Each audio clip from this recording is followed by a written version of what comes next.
Kata Nabi SAW, tidak ada bayi yang dapat berbicara di buayan, ya tidak ada bayi yang bisa berbicara kecuali Isa bin Maryam dan bayi di masa Juraij.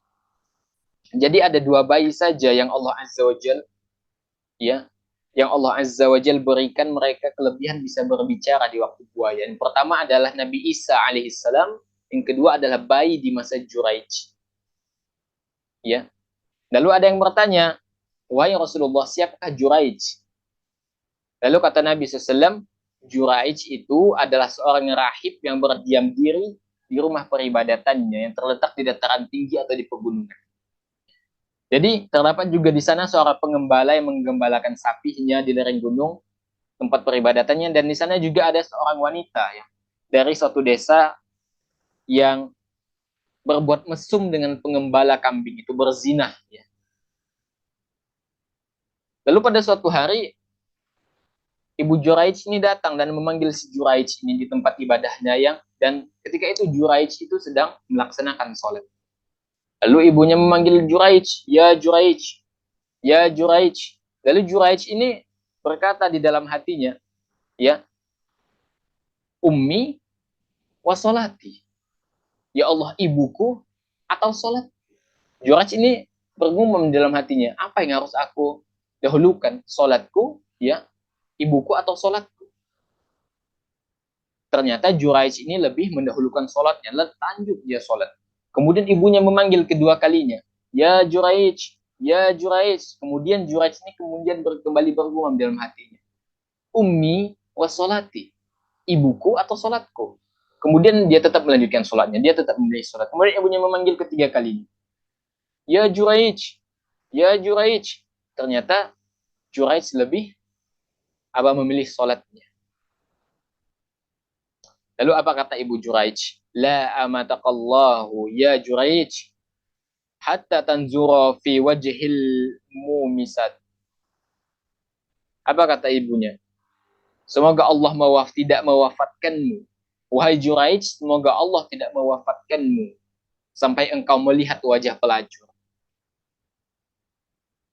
Ya. Jadi ibunya mendoakan agar Juraij ini jangan diwafatkan sebelum dia melihat wajah pelacur.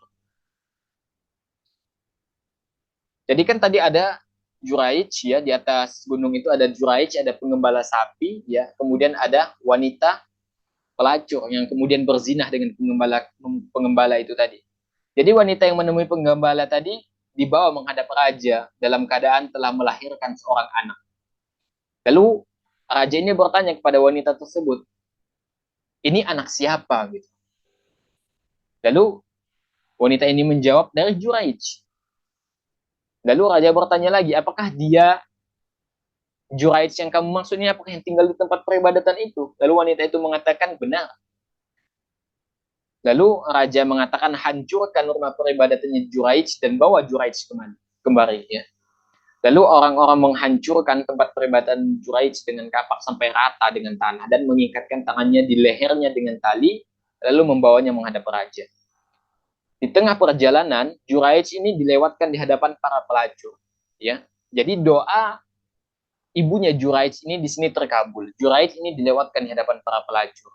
Ketika melihatnya, Juraij tersenyum dan para pelacur tersebut melihat Juraij yang berada di antara manusia. Lalu raja bertanya kepada Juraij, siapa ini menurutmu? Lalu Juraij ini malah balik bertanya, siapa yang kau maksud?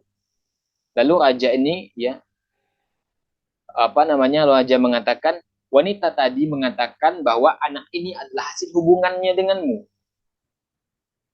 Ya, kemudian Juraij mengatakan, apakah engkau telah berkata begitu? Lalu wanita itu menjawab, iya benar. Lalu Juraij bertanya, di mana bayi itu? Lalu orang-orang lalu menjawab, itu di pangkuan ibumu itu.